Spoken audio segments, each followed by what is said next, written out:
Hey, it's Chuck here back with Milton Daily Homes, and we have a list of 5 properties, so it's actually a bit of a breathing room day. I haven't had 5 in a while. It's mostly been 10, 15, 20. And so watch tomorrow be a super busy day. It doesn't mean anything, but interesting properties. And the other thing we're going to do is I'm going to use that extra time at the end of the video to share with you a really great resource if you're looking at return on investment.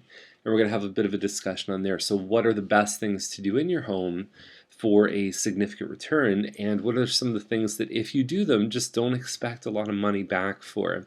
So that'll be exciting too, and I'll give you a website to go to check all that stuff out. So let's do the 5 properties first. 341 Wilson is the first one. Unit 44, it's at 242. It's a very nice complex. There's lots of green space around, lots of big trees. It's a nice place to be. 3-bedroom, 2 washrooms. There's only 1 full bathroom in this one.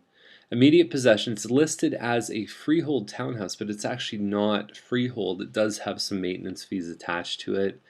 And my understanding in this building, just like they say in the description, is that they are pretty reasonable for what you get. Plus, you have the pool in the complex, which is great. Electric baseboard heat is one yellow flag. You just want to be aware of it. It doesn't mean that you can't buy the house or anything. But what electric baseboard could do is increase your heating costs if you're not careful with them. So it's not the kind of heating that you'd leave on all night while you're not in the room. You'd want to sort of turn them on as needed. And I know some people that manage their electric baseboard heat and actually pay less than what some people pay in gas. So it really depends on usage, but it would be a new experience for someone who's never had that kind of heating before. Okay, so it looks like it's been redone top to bottom. It looks like it's brand new like a penny. I like how they worded that. There's green space. All the things that you put in that you read in the description, I think, are pretty accurate. Spire Circle is the next one at 344.9, and a lot of so this is called an Emery model. It's 1370 or 1380 square feet.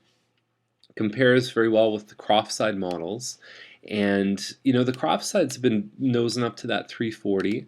There's been a couple of these models that have been listed for less and close to this, but don't have the same features. So these guys have a really good shot. I've seen this home before. It's a lovely home. The kitchen's been updated. The backsplash looks terrific. It's kind of an offset tile pattern. There's the dining room here, and again, that's a bamboo floor, and usually you see bamboo lighter. The texture on this floor is lovely. It's a really good looking floor. And there's your family room right there. And we'll talk about the effect of hardwood flooring at the end of this episode. So that's your main floor. It's set up in an L shape. There's an entrance from the garage. There's 3 bedrooms upstairs. There's 2 full bathrooms. The master ensuite only has the shower. It doesn't have shower and tub. But it's a really good model. It's very, very popular. You could live in it. It's a great starter home. Concrete slabs, so you're not getting as much grass, which some people like, some people don't like. It's a very personal preference. It doesn't really have an effect on value. And then they have the gazebo here too. So good listing. Really nice listing. And at 344.9, legitimately, I mean, there's been some good sales recently that would help their cause. Now Wilmot is 349.9. So the other one, we talked about the size of it, just under 1,400 square feet. So this one is somewhere above 1,500. There's some locational factors here, but you're talking about a bigger home here. And so nice, right? The family room looks a little bit small here, though. I don't know how much actual furniture and stuff you could put into the room. And this looks like the same model that was for sale for a while, and I can't remember the street it was on. But it faced onto Thompson, and it ended up selling kind of in the 320s. And this one, cosmetically, is much better.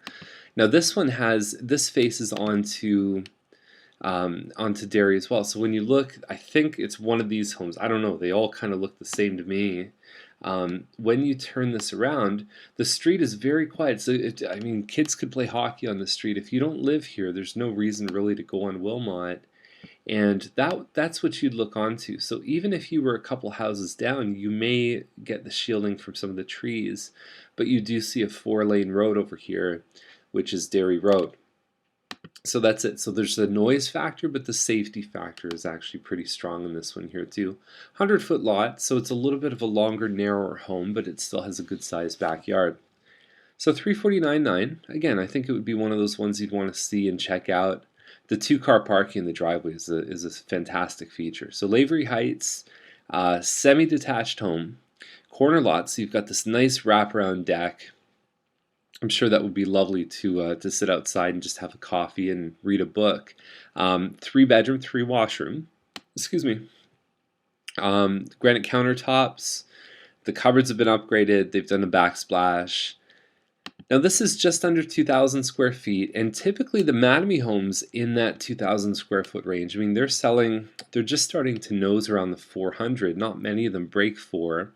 There's been a couple in this particular neighborhood that have sold in this kind of 420s, that kind of thing. At 449, it might be a bit of a challenge. No hardwood floors too, but I mean the colors, the design, it's exceptional. I mean this home is very tastefully done, and I just think that perhaps they might be a little bit aggressive on their price.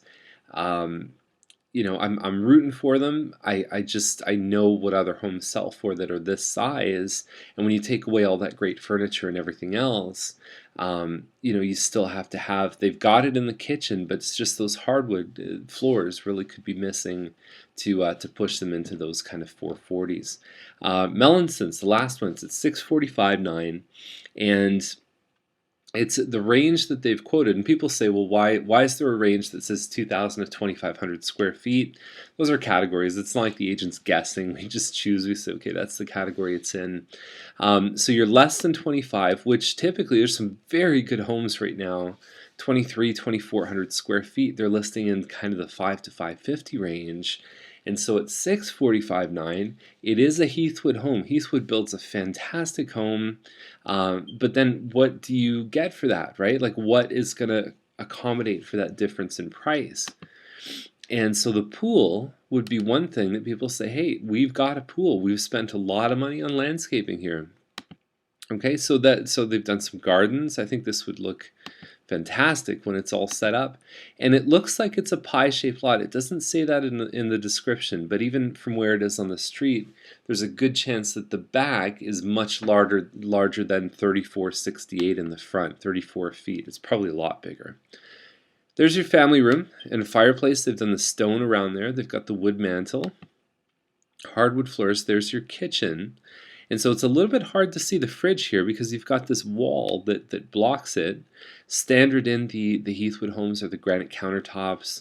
They've done the undermounted sink. They've got the built-in microwave there too. So it's a good-looking kitchen. It's a nice layout here. You've got that sort of standard nice ceiling that Heathwood does.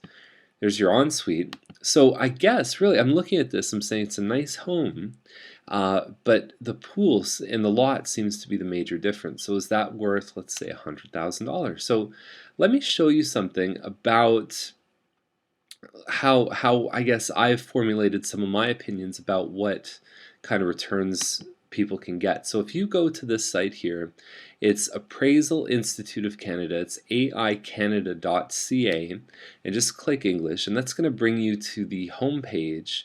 Okay, so here's the home page right here, and if you go over to Client Resources, you're going to see this thing called Renova right here. And so you can click on that and you can read all about Renova. So what they've done is they've surveyed all the different appraisers in Ontario, and they've said actually in Canada, not just Ontario, and they've said what kind of returns are you seeing for the different improvements that people make. So let's click over on the side here, find the value of home improvements. So there's an all-in-one worksheet that'll tell you basically the breakdowns for all the different things. Now if we chose, and you can see there's bathroom renovations, window door replacement, construct a garage. So let's look at install a swimming pool. And so let's go here. So let's say, I would say 50,000 might be a good number to put for a swimming pool. So what would be the return on that typically? So there you go. So in some cases it's a $0 return on investment. Some people don't want a pool, and some people will fill in the pool after you've done all that nice work for it.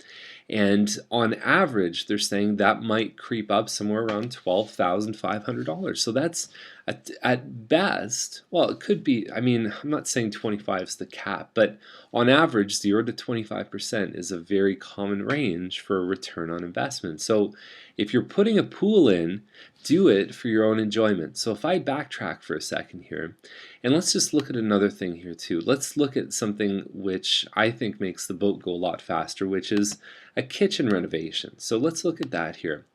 Let's say that you spent $25,000 on a kitchen renovation. What would be your return there? And so in many cases, it's almost a dollar for dollar return.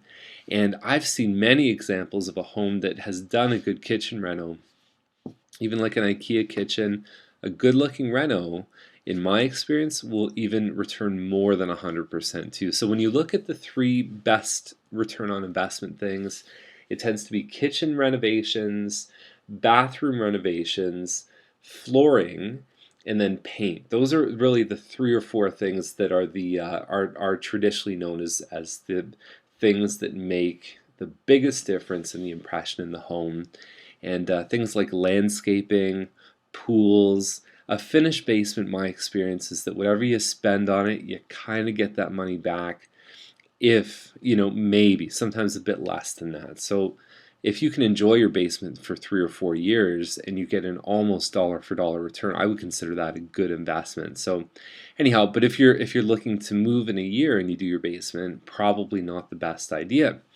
Anyhow, that's a little bit about return on investment. The website to go to, aicanada.ca, and just click on client resources, and then you'll see the Renova just over on the side there. So have a great day, and I'll see you tomorrow with more Milton Daily Homes. Bye.